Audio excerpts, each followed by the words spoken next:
राधिका नाम की एक मेधावी बच्ची जो अपनी कक्षा में हमेशा प्रथम स्थान पर रहती थी और शाम को कंप्यूटर की क्लासेस भी अटेंड करने के लिए जाती थी।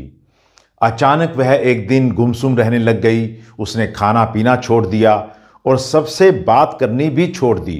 उसने कई बार सेल्फ हार्म करने की कोशिश भी की। जब उस बच्ची से बात की गई तो पता चला कि वह जिस कोचिंग सेंटर में कंप्यूटर की क्लासेस अटेंड कर रही थी वहां एक पियून ने उसे गलत तरीके से छुआ, पर वह बदनामी और पढ़ाई छूट जाने के डर से कुछ नहीं बोली। उस पियून की हिम्मत दिन प्रतिदिन बढ़ती गई और एक दिन उसने बहुत बुरा करने की कोशिश भी की। बस अब राधिका टूट गई। वरुण अपने माँ बाप का एक इकलौता बेटा है, लेकिन आजकल वह ड्रग एडिक्ट हो चुका है। उसके माँ बाप आजकल अपने बच्चे की दुर्दशा देखकर खून के आंसू बहाते हैं।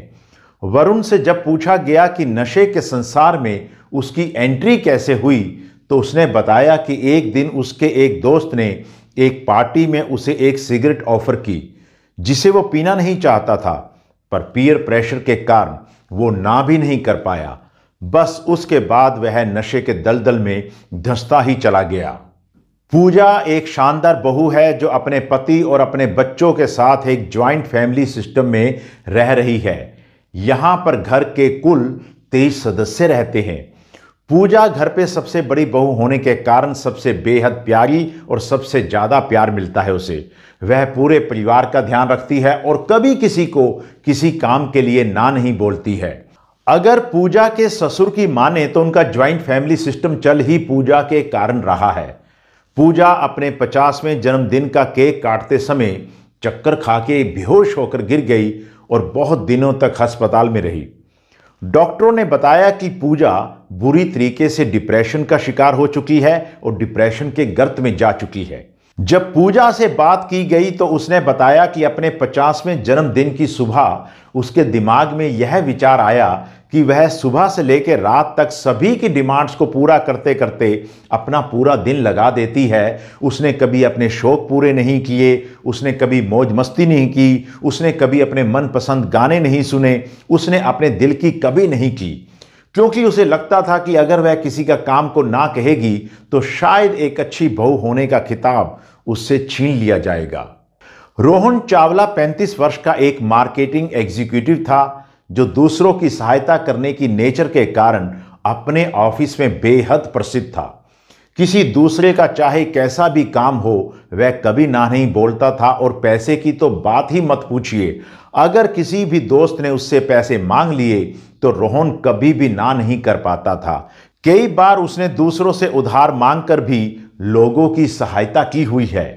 बॉस नाराज ना हो जाए इसलिए वो ऑफिस के वो काम भी अपने जिम्मे ले लेता था जो उसके होते ही नहीं थे। नतीजन रोहन का सर ऑफिस की फाइलों से लदा रहता था और पैर कर्जे में धंसे रहते थे। ऑफिस से हर रोज देर रात वापस आने वाले रोहन आजकल घर पर मुफलिसी की जिंदगी जी रहे हैं। ऑफिस की फाइलें और बाजार के कर्जों के नीचे रोहन ऐसे दबे कि नौकरी भी गवा बैठे और बीवी तो कुछ वर्ष पहले ही छोड़कर मायके जा चुकी थी। दोस्तों, इन 4 कहानियों में एक बात बिल्कुल सामान्य है और वह यह है कि ये चारों लोग ना कहना नहीं जानते थे। अगर पिंकी पहले ही दिन उस पियन को गंदी हरकत करने पर ना बोल देती तो शायद वो शोषण का शिकार ना होती। वरुण अगर अपने दोस्तों की परवाह किए बिना नशे की सिगरेट को ना बोल देता तो शायद वो ड्रग एडिक्ट ना होता। पूजा अगर दूसरों के कामों को ना बोलकर अपनी जिंदगी जी रही होती तो शायद वो आज डिप्रेशन की गर्त में ना होती। रोहन अगर दूसरों को बेवजह खुश रखने की होड़ छोड़कर ना बोल देता तो वह एक सुखी जीवन जी रहा होता। दोस्तों, अगर कोई व्यक्ति ना कहना नहीं जानता है तो लोग उसको महत्व देना ही छोड़ देते हैं। लोग उसका इस्तेमाल करने लग जाते हैं और यह भी कहा जा सकता है कि कुछ लोग उन्हें अपना फूट मैट की तरह इस्तेमाल करने लग जाते हैं, अपने पायदान की तरह समझने लग जाते हैं और उन्हें यूज एंड थ्रो आइटम समझकर फेंक देते हैं। दरअसल जब आप अपने जरूरी काम छोड़कर अपनी प्राथमिकताओं को भूलकर अपने लक्ष्यों से डिस्ट्रैक्ट होकर किसी भी काम के लिए सिर्फ इसलिए हां बोल देते हैं कि कहीं सामने वाला नाराज ना हो जाए या आपकी नेगेटिव इमेज ना बन जाए या आप एक अच्छे माता पिता, दोस्त या जीवन साथी ना दिखें, तो ये बिल्कुल गलत है। ना महज एक शब्द नहीं है, आपके किरदार की भव्यता और उसकी मजबूती का संदेश है। ना आपके अस्तित्व का एक बोध है, एक ना आपके स्वाभिमान के आगे हिमालय बनकर खड़ा हो जाता है। एक ना सामाजिक ताने बाने में आपकी वैल्यू को बेहद ज्यादा बढ़ा देता है। अगर आप सच में ना बोलना चाहते हैं तो याद रखिए, आपने कभी हां नहीं बोलनी है।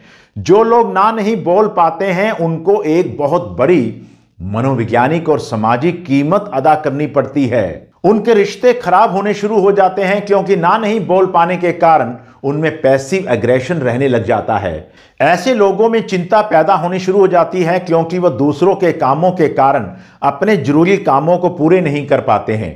इस कारण से वे तनाव में रहने लग जाते हैं। स्ट्रेस उनको नुकसान पहुंचाने लग जाता है। हमेशा दूसरों के सामने झुकने और अपने मन की इच्छा को ना बता पाने के कारण ऐसे व्यक्तियों की सेल्फ एस्टीम कम होने लग जाती है। ना नहीं कह पाने के कारण वे लोग अपने ही नजर में गिरने लग जाते हैं। ना बोल पाने के कारण बर्नआउट होना शुरू हो जाता है। और सबसे बड़ी बात यह है कि हमेशा हां बोलने वाले व्यक्ति की समाज में, दोस्तों में, परिवार में कोई पहचान भी नहीं रहती है। अगर आपने मेरा चैनल अभी तक सब्सक्राइब नहीं किया है तो इसे सब्सक्राइब करें और बेल आइकन को जरूर दबाएं ताकि मेरी हर वीडियो आप तक सबसे पहले पहुंचे। अब बात करते हैं ना की। आपने इस बात का विशेष ध्यान रखना है कि ना बोलने का अभिप्राय यह बिल्कुल नहीं है कि आपने ना बोलने वाला एक तोता ही बन जाना है। इसका केवल इतना अभिप्राय है कि जब कभी भी आपको लगे कि आपको ना कहना चाहिए तब आपको ना बोल देना चाहिए, तब आपको ना बोलना आना चाहिए। जिम्मेवारियों के दायरे से बाहर ना आपका अधिकार है। और याद रखें, ना कहने का भी एक ढंग है, एक तहजीब है। जब भी किसी को ना कहिएगा बिल्कुल छोटा सा ब्रीफ सा होना चाहिए, पोलाइट होना चाहिए, शांत होकर बोलना चाहिए और वहां बोलकर रुकना नहीं चाहिए। याद रखिएगा, बोलने का आपने समय समय पर अभ्यास भी करते रहना है क्योंकि ना बोलना, जो लोग नहीं बोलते हैं उनके लिए कोई आसान बात नहीं होती है। अब मैं आपको ना कहने के 5 मनोवैज्ञानिक और प्रभावशाली टेक्निक सिखा रहा हूं। इन्हें अपनाकर आप अपने व्यक्तित्व को स्ट्रॉन्ग बना लेंगे और समाज और दोस्तों और परिवार में आपकी वैल्यू भी बढ़ जाएगी। ना बोलने की पहली टेक्निक है सिंपल एंड डायरेक्ट नो। इसमें आपने कोई एक्सक्यूज नहीं देनी है, साफ साफ कह देना है ना, मैं ऐसा नहीं चाहता हूं। यह नो बेहद शक्तिशाली होती है। इस तरह की नो ऐसे लोगों से बोली जाती है जो आप पर ज्यादा ही सवार होने की कोशिश कर रहे हैं। इस तरह की ना से आप बहुत ज्यादा इमोशनल और सामाजिक समस्याओं से बच जाएंगे। दूसरी किस्म की ना रैशनल नो कहलाती है। इस ना में आपने अपने ना के साथ कोई ना कोई तर्क भी देना है, जैसे मैं आपका यह काम नहीं कर सकता हूं क्योंकि मुझे आज एक जरूरी काम है। किसी को इनकार करने का यह तरीका तब इस्तेमाल किया जाता है जब आप सामने वाले को नाराज नहीं करना चाहते हैं, कोई आपका बहुत खास व्यक्ति है। इनकार करने की तीसरी टेक्निक को रिफ्लेक्टिंग नो कहते हैं। इसमें सामने वाले की रिक्वेस्ट और भावनाओं का जिक्र करके ना की जाती है। जैसे मुझे पता है कि आपको जरूरी काम है पर मुझे भी आज एक जरूरी काम पे जाना है। ना बोलने की चौथी किस्म की टेक्निक को इंक्वायरिंग नो कहा जाता है।